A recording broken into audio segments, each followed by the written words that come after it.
everyone. This is Alan Phillips, and this is my Homeland Security and Emergency Management uh, presentation for vulnerability and protection on home cybersecurity. Our assignment this week was to look at our own cybersecurity within our home and to look at where we might be able to make improvements. So I chose for my assessment to use the BASE method of assessment. The BASE stands for baseline, audit and assess, secure, evaluate, and educate. We'll talk about a little bit more about each of those as we go through the slides. So baseline. Under the baseline, I looked at the physical security, the cable and cable runs, the power, host enumeration, the configuration of the switches and the hubs, the configuration of the routers and firewalls, and the traffic patterns. And once I did all that, I was a little bit surprised to see some of the results. Some things that I thought were okay or good enough, I don't think really came out to me to be good enough. Some of the devices I have everything from televisions to cameras to Wemo plugs, laptops, printers, routers, voice over internet phone. I have all of those as electronic devices that work through my internet service. So what are some of the threats that could affect my own cybersecurity in my house?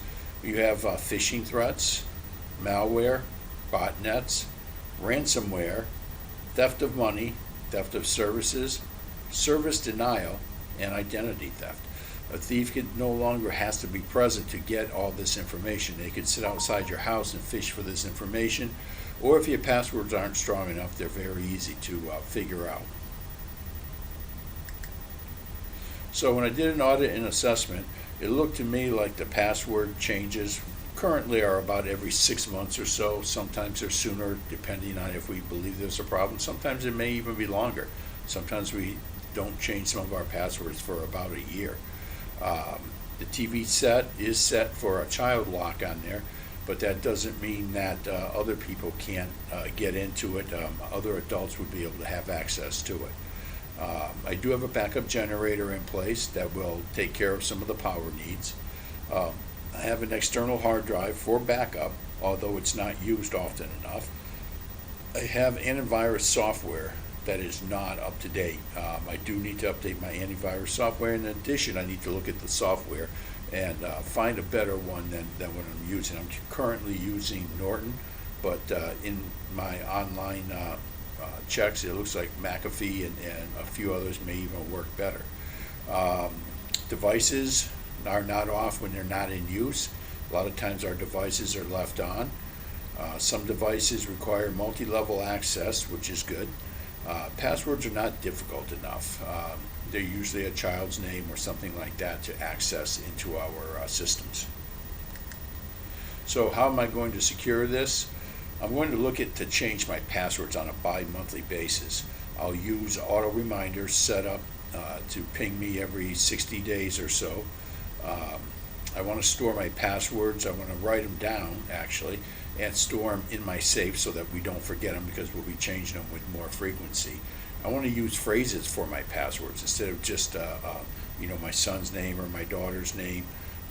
Maybe something like only we know the password 35 or something of that nature where it's easy enough to remember, and I want to make sure that I'm using passwords that are different for different devices. Only the lights will be used on the Wemo plugs because again those work through the internet, and I don't want anyone else being able to control any of my electronics in my house other than the lights, which really has no effect. I'm going to update my antivirus software. That antivirus software needs to be fixed. It's probably a year overdue to be updated.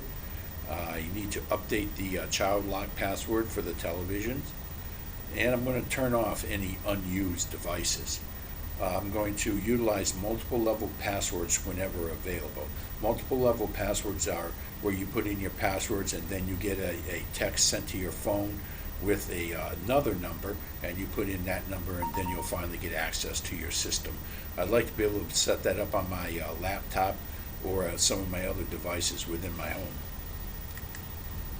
So evaluate and educate. I need to learn how to identify if somebody is attempting to access my systems. I need to perhaps attend a class that will teach me how to tell if somebody, other than obviously password changes and so on.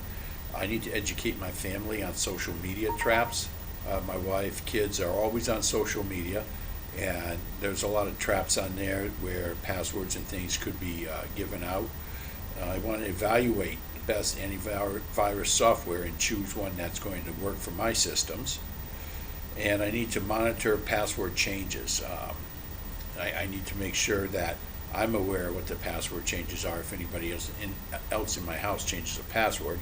And I want to install an overriding password so that only myself and my wife would know that. And again, we could store that somewhere in a safe box. And what I mean by an overriding password is one in case somebody accidentally changes or through a scam changes a password, we can go in and fix it. A lot of times now you have to go through a company or somebody else to get that fixed.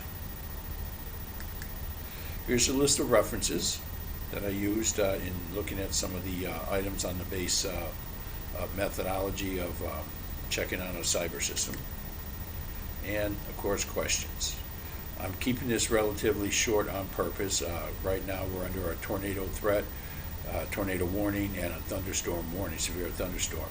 So I'm keeping my presentation short on purpose so that I can have the right time to go deal with these issues. Thank you, everybody, and I look forward to looking at your presentations.